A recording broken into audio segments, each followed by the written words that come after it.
born and raised in Detroit, went to school in Detroit, got my education in Detroit. My mother's from Dresden, my father's from Harrow. Oh.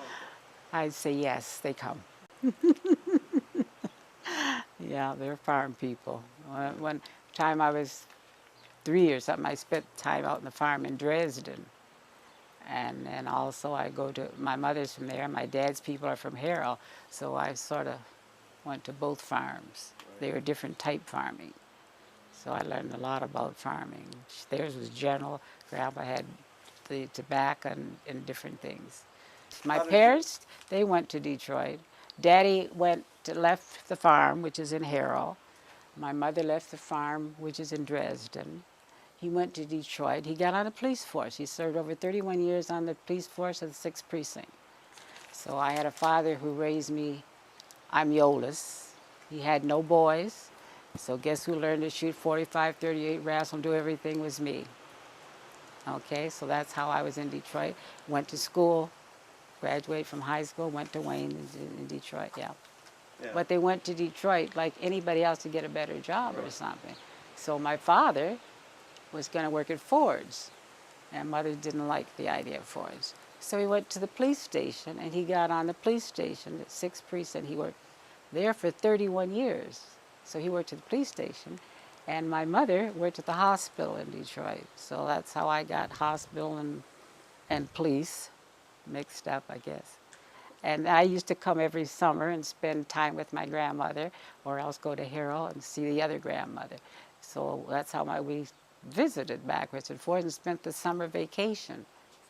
And that's how I met Ed. He was in Dresden, and I met him in Dresden. His dad had a thrashing machine.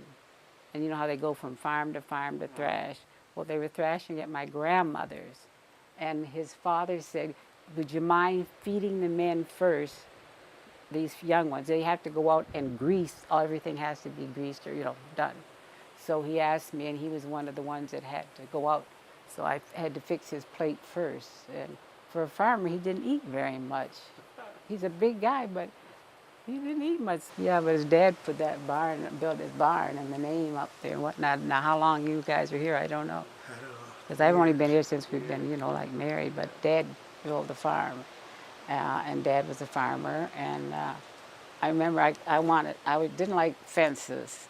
So the first thing I did was take the fences in the front down and around and put them out there. And I said, Ed, I can't cut all this grass. It hurts my stomach. Can we buy a mower? So he bought me a riding mower. So I got to start at the front. So somebody said, Ed, what's your wife doing? He says, she's cutting everything from here to Fletcher. So anything that's in the way, I cut. So I got the front yard around the barn and got the place looking the way I thought it should look. So my father-in-law took a picture and just shook his head, kept saying, she's a city girl.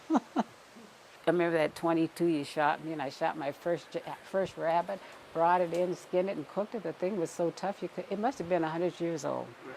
You couldn't eat it. So I said, well, you're going to eat it because it's my first one. So I got the pressure cooker and cooked my first rabbit so they could eat it. It was terrible. But we just have to learn to share. We were organizing farmers. We wanted decent prices. Things were very bad at that time. And so we were going to organize, and we were going to go to the government, and we were going to talk and see if we couldn't do something about the prices for farmers, especially here in Canada. But that's the main thing I did when I first started, was talk about farming to people to join the National Farmers Union.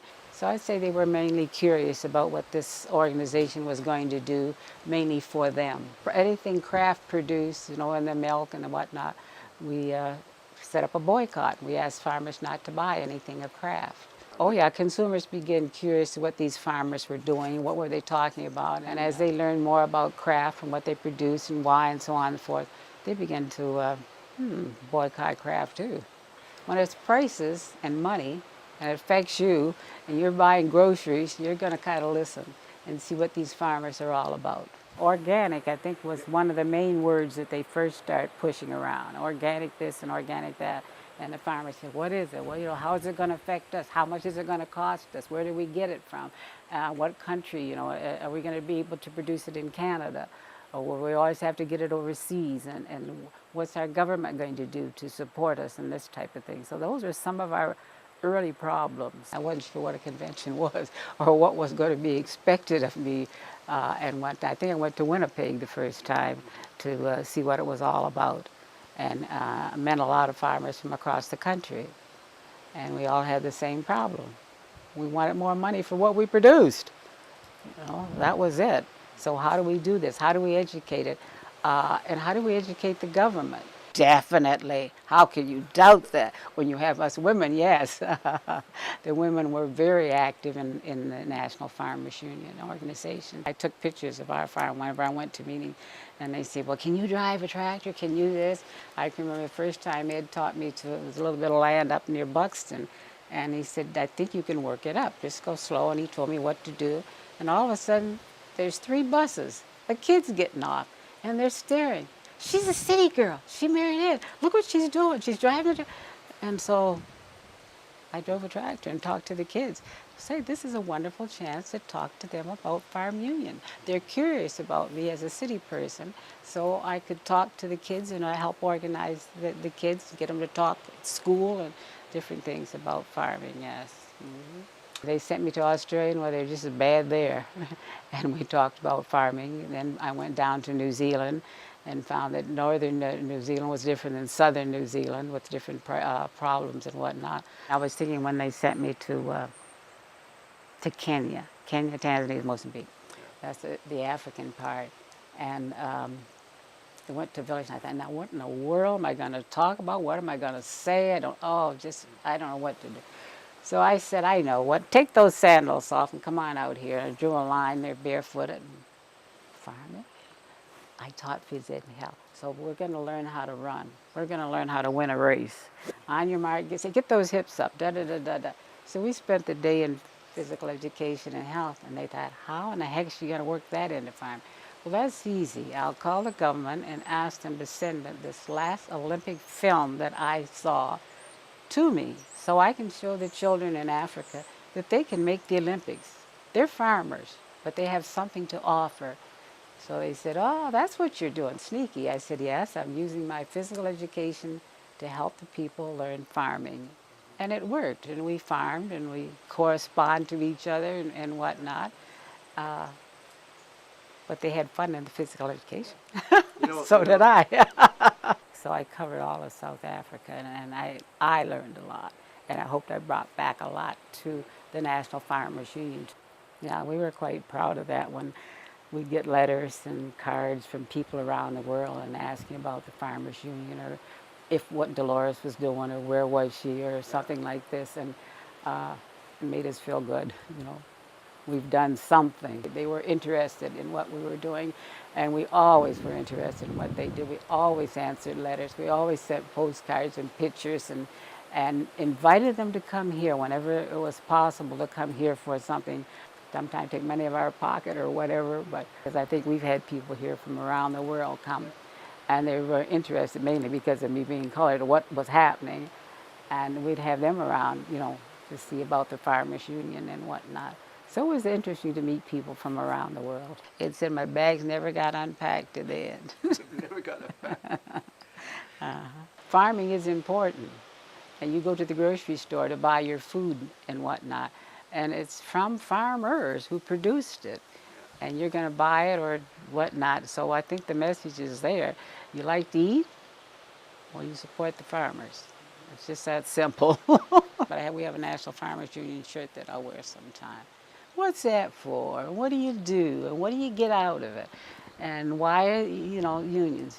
Where do you meet? When do you? They just ask a lot of questions they don't know. So you just take time to educate them.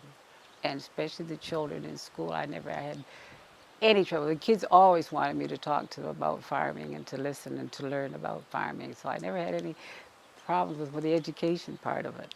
And so every time there's a government meeting, there's farm union people sitting there. And every time, no matter out west or wherever we were, and we felt that we should be there. There's those darn farm unions sitting there again. But we would be there. And in most cases, we'd listen.